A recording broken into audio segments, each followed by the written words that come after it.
Bueno, en este video vamos a considerar ahora cuando tengo un sistema de ecuaciones diferenciales, donde tengo varias incógnitas, no una, por ejemplo, funciones reales y sub i, con i de 1 a d, o sea, tengo d funciones que son las incógnitas, d funciones satisfaciendo cada una de ellas una ecuación diferencial, donde el lado derecho de la ecuación diferencial es una función que depende de t y no solo de la función de la ecuación diferencial, sino de todas las otras funciones del sistema, ¿sí? Cada una de estas f, que me da la pendiente de i1, i2, id, etcétera, cada una de ellas son funciones que pueden ser de todas las funciones involucradas, ¿sí?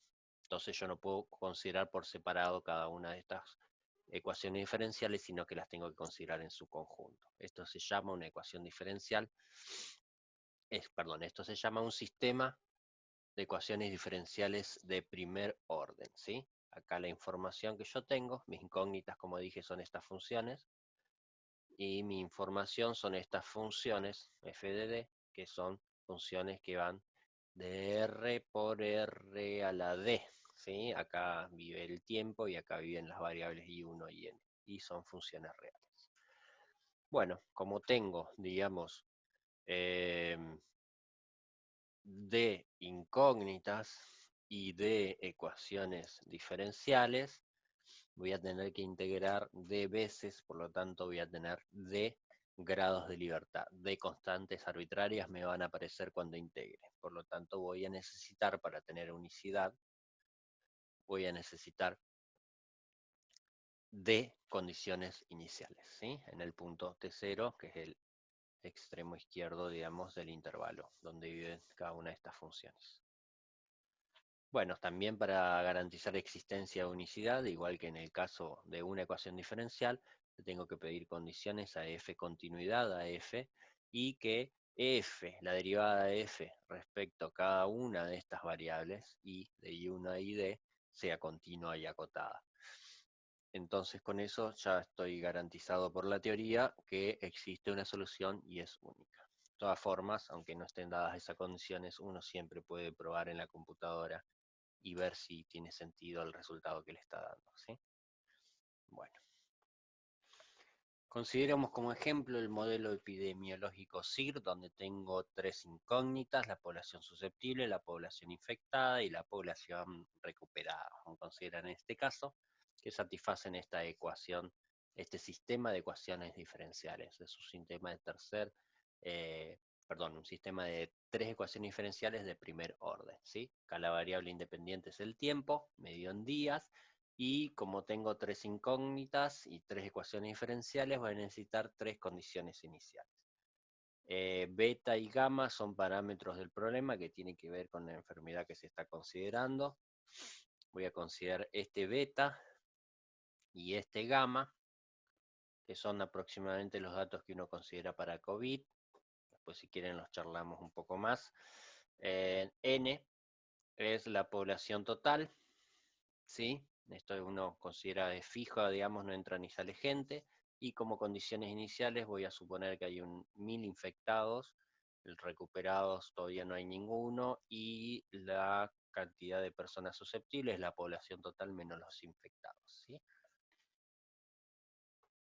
Pues lo primero que debería hacer sería escribir ese sistema de ecuaciones diferenciales de esta forma, considerando una variable i que contenga las poblaciones, digamos, susceptibles, infectados o recuperados, esto que está acá. Entonces defino mi i como esto, esto no lo miren, defino i0 como este vector, ¿sí?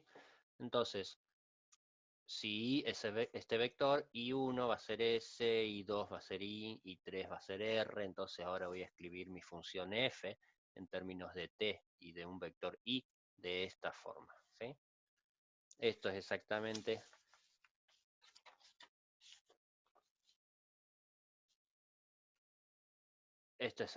lo mismo que tengo acá en el lado derecho,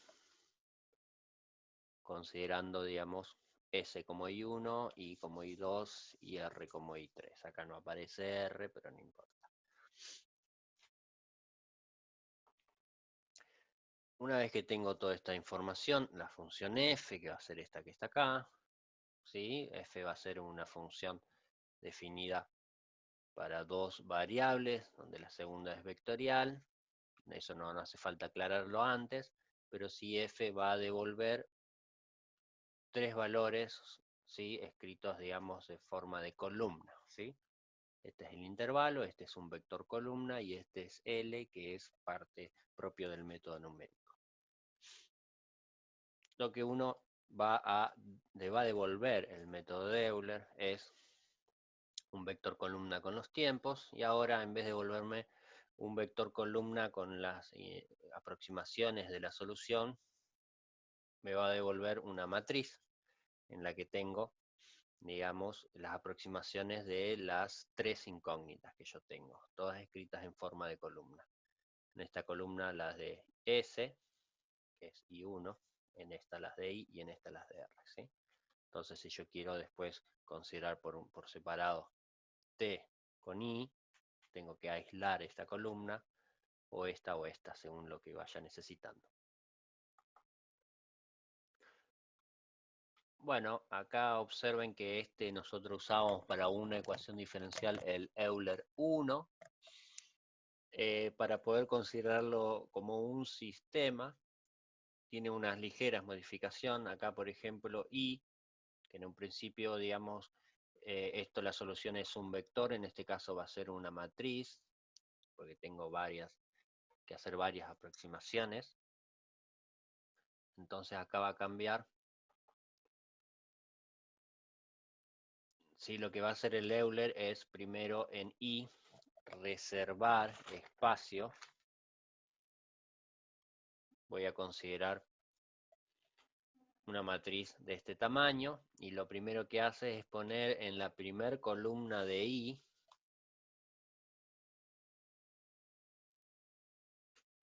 acá va a poner los valores iniciales, el vector I0 con los valores iniciales, y después va a ir rellenando los siguientes vectores utilizando lo que tenía acá, I0 más H, como ven acá, H evaluado en el punto anterior Tn y en el vector anterior, ¿sí? Recuerden que f es una función vectorial, ¿sí? Que toma estos valores, acá tiene un número y un vector, y devuelve otro vector para que se lo pueda sumar a este, ¿sí?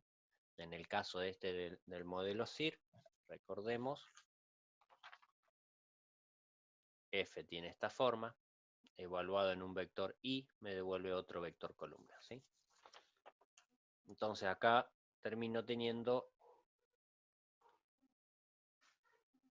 I2, la segunda aproximación, y así voy teniendo I3, y así sucesivamente voy recorriendo todas las columnas. Después, para obtener algo que es más cómodo por ahí para trabajar,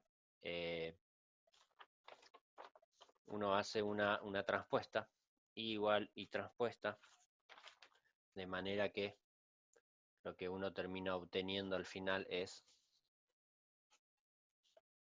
digamos, acá tengo los valores iniciales, el I0 y 1, pero si uno lo mira por columna, obtiene todas las estimaciones de la primera función,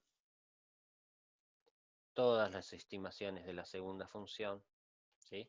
De manera que, como les dije antes, por columna tengo las estimaciones de cada función, ¿sí? Para los distintos valores del tiempo. El tiempo inicial, sería todo este renglón es el tiempo inicial, y el tiempo final es todo el tercer renglón.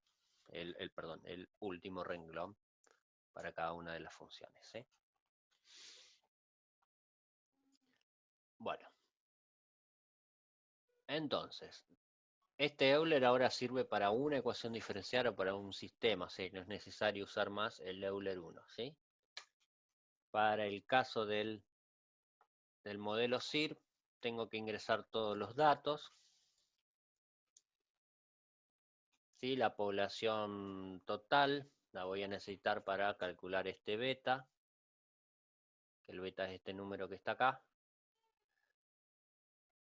Este beta con respecto al COVID-19, tiene que ver, digamos, las primeras mediciones que se hicieron del beta, donde no había medidas de aislamiento ni tantas medidas de higiene. El gamma es 1/20, 20 es la cantidad de días que dura la enfermedad, y vamos a considerar una población inicial de 1000 personas sin recuperados, y las personas susceptibles son la población total menos los infectados.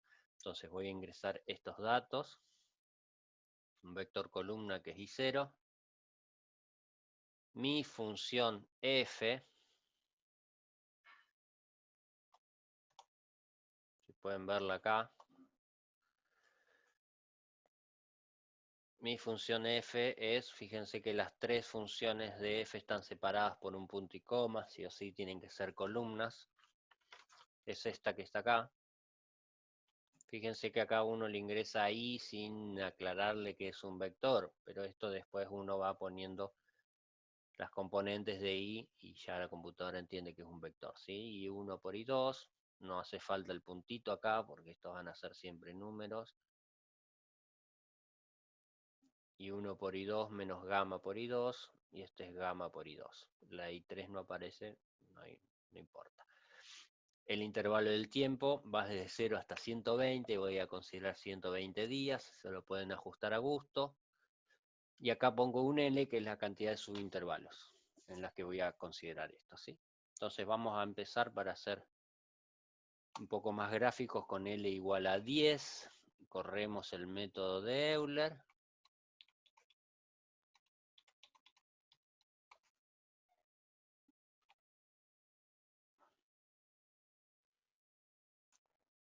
Ahí le pedí que me muestre los tres últimos valores, ¿sí? O sea, tiempo 120, como es la población susceptible. Acá me dio un número negativo, cual esto no tiene sentido, lo cual queda claro porque él es un número muy chico para hacer Euler, ¿sí? Pero, a ver, volviendo a lo que me devuelve esta línea, me devuelve un t y un i. Este es el vector de los tiempos, 11 valores en este caso, y en i tengo las soluciones. La primera columna corresponde a I1, y esta a I2, y esta a I3, ¿sí? Recuerden, I1 eran los susceptibles, esta es la población inicial y esta es la final. Los infectados, esta es la población inicial que se la di yo, la final, y los recuperados, población inicial, población final. Bueno, muy mala esta estimación. Vamos a poner números más grandes y después vamos a ir refinando para asegurarnos de que esté un poco mejor, ¿sí? Acá me va a correr con L igual a 100, por lo tanto T va a tener 101 elementos, e I va a ser una matriz de 101 renglones por 3 columnas. No la voy a mostrar porque es demasiado grande, pero sí lo que le voy a mostrar es el último renglón, con los últimos valores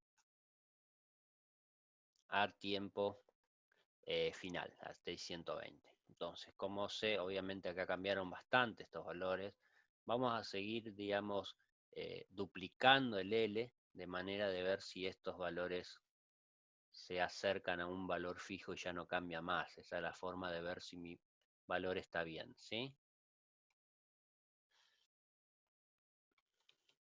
Eso, ¿cómo lo hago? Esta línea que está acá,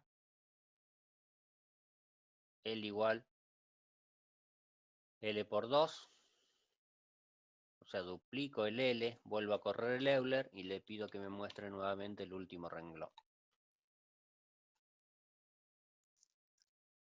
Entonces, si comparamos el L200 con el L100, acá hay un 2 que está igual, acá hay un 7 que está igual, y acá hay un 9, un 9,0 y un 9,0 que está igual, ¿sí? ¿Qué números son estos? Estos aproximadamente 241.000, ¿sí? Esa es la población susceptible. Recordemos que habíamos empezado con casi 9.000, o sea, la población total era 10 millones, había que restarle 1.000, ¿sí? Me queda 999.000 en el instante inicial y 1.000 infectados. Y ahora pasaron a ser 241.000 susceptibles, los infectados pasaron a ser 708.000, ¿sí? Eso al cabo de 4 meses, y los recuperados pasaron a ser 9 millones, ¿sí? ¿Cómo se vería esto en una gráfica? Pues fíjense en estas líneas que están acá.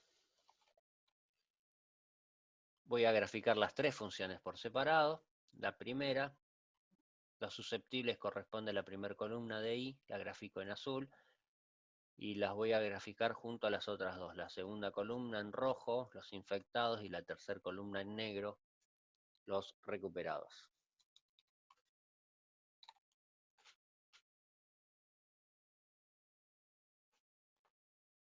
¿Sí? Esto es siempre lo que uno ve en este modelo, cómo disminuyen los susceptibles y van aumentando los recuperados. Acá aumenta la curva de los infectados y llega a un pico y después empieza a bajar porque ya no queda más gente a la que infectar y porque además eh, siempre se sale del grupo de los infectados, ¿sí? Al cabo de cierta cantidad de días.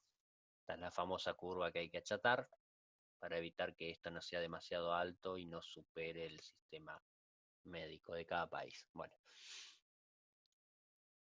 está bien, esta es la línea. Pero volvamos al tema de la refinación, quizás esto no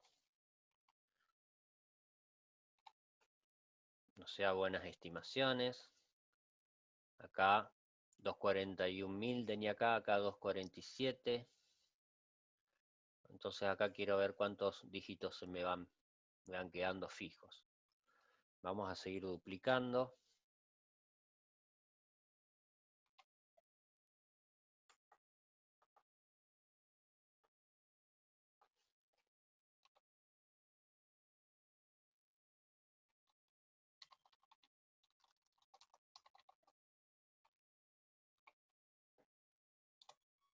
Último renglón con L200, con L400 el último renglón, con L800 el último renglón.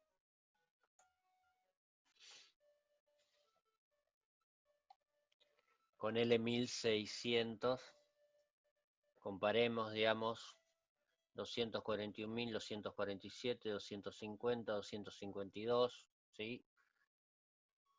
686, 675, 670, 9 millones. Este es como que parece por ahí el que tiene la mejor estimación. Vamos a seguir duplicando. Acá no puedo ni siquiera asegurarme que el segundo dígito es correcto. Sí.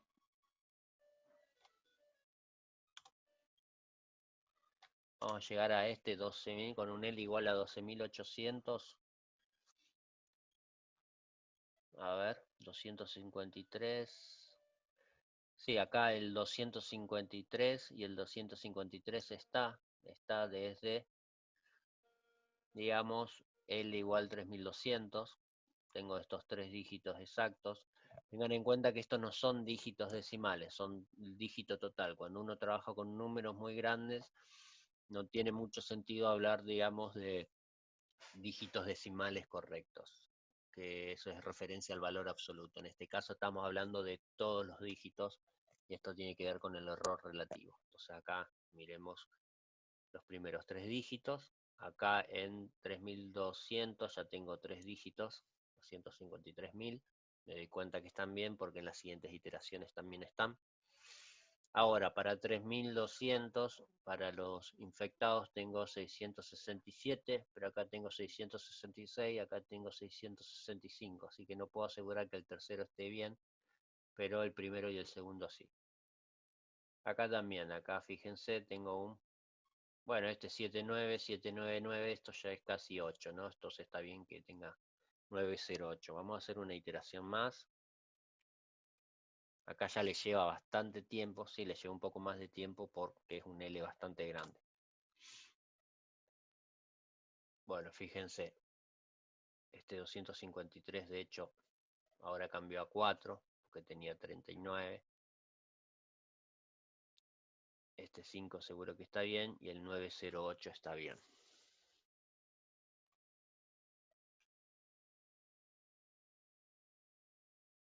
Entonces con un L igual de 51.200 tengo 254.665.908. Esto está bien. Entonces puedo asegurarme, si quiero 3 dígitos exactos, que con este L de 25.600 para el método de Euler tengo 254.000 susceptibles, 665 infectados, ¿sí? Y 9.080.000 recuperados, ¿sí? Vamos a ver, ahora vamos a comparar con los otros métodos, a ver si puedo obtener esta precisión en menos iteraciones, ¿sí? Esto recuerden que es con el método de Euler para 25.600. Esto me dio Euler, ¿sí?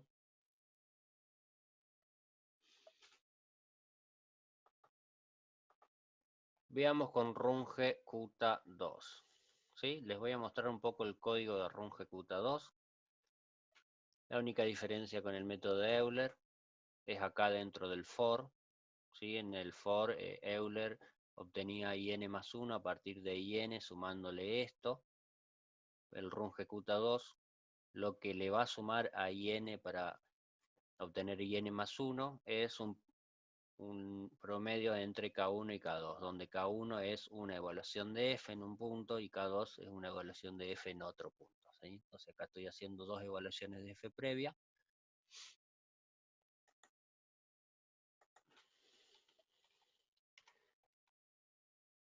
Entonces probemos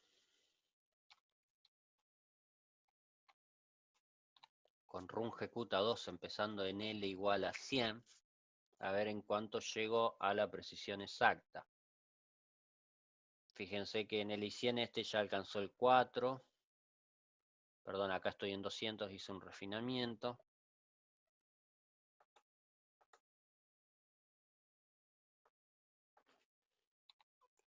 Vamos a seguir refinando un poco más. Con L400 ya tengo 254 y 665 y un 908. ¿Sí? O sea, con L400, esta precisión, esta misma precisión, o sea, esto lo tuve con Euler y Runge Qt 2 lo obtuve con L igual 400. ¿Sí? A cambio de hacer el doble de evaluaciones de F por iteración, obtuve estos números con L igual 400. ¿Y qué pasa con Runge Qt 4? Fíjense que es este. Ahora hago 4 evaluaciones de F en distintos puntos, y ahí n le voy a sumar este promedio de estas 4 evaluaciones, considerando 2 veces el K2 y 2 veces el K3. ¿Sí? Esta es la única modificación que tienen, digamos, estos métodos Runge Qt 2 y Runge Qt 4 respecto del Euler. Todo lo demás es igual. Vamos a correr el método de Runge Qt con 50 iteraciones. Fíjense que tenemos la precisión deseada ya con 50 iteraciones, ¿sí?